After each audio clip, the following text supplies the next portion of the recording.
रूस की सेना ने एक वीडियो जारी किया जिसमें एक टैंक में जोरदार धमाका होता दिखाई दिया। रूस के मुताबिक यह हमला उसने एंटी टैंक मिसाइल से किया।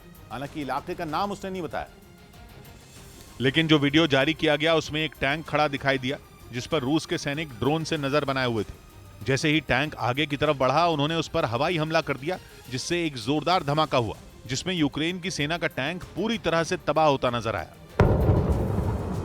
यह हवाई हमला इतना जोरदार था कि काफी देर तक आग के साथ धुएं का गुबार भी उठता दिखाई दिया। उधर चीन के विदेश मंत्री के 10 देशों के दौरे पर निकलते ही दुनिया में खलबली मच गई।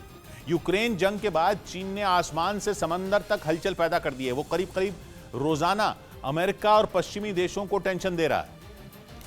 या यूं कहें कि चीन ने अमेरिका का उतना ही दिमाग खराब किया जितना यूक्रेन पर हमला करके रूस ने किया। चीन इंडो पैसिफिक रीजन का बेताज बादशाह बनना चाहता है। मतलब यह कि वो समंदर के जिस हिस्से से 38 देशों का लेना देना है, वो वहां राज करना चाहता है। शी जिनपिंग ये सपना सालों से देख रहे हैं, लेकिन यूक्रेन में जंग छिड़ने के बाद तो उनके सपनों को पंख ही लग गए, क्योंकि रूस जैसा शक्तिशाली देश उनके साथ खड़ा है, जिसके दम पर वो अमेरिका को आंखें दिखा रहे हैं।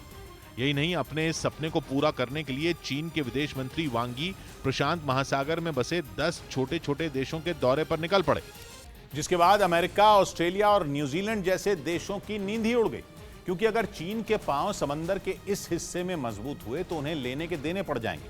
चीन के विदेश मंत्री ने अपने इस दौरे की शुरुआत सोलोमन आइलैंड से की, और जैसे ही वांग यी के कदम सोलोमन आइलैंड्स में पड़े, अमेरिका, ऑस्ट्रेलिया और न्यूजीलैंड के लिए खतरे की घंटी बज गई। सोलोमन आइलैंड्स एक ऐसा देश है जहां चीन अपना मिलिट्री बेस बनाना चाहता है। कहा जा रहा है कि दोनों देशों के बीच जो सुरक्षा समझौता हुआ है, उसके बाद चीन की राह आसान हो चुकी है। कहा जा रहा है कि चीन के विदेश मंत्री मिलिट्री बेस बनाने के सपने को सच करने वहां पहुंचे। चीन के विदेश मंत्री जिन 10 देशों के दौरे पर हैं, उनमें सोलोमन आइलैंड्स के अलावा किरिबाती, वनुआतू, फिजी और पापुआ न्यू गिनी जैसे देश शामिल हैं। कहा जा रहा है कि चीन चाहता है कि प्रशांत महासागर में बसे ये देश स्थानीय पुलिस की ट्रेनिंग, साइबर सुरक्षा और सी मैपिंग जैसे कामों में उसे शामिल करें।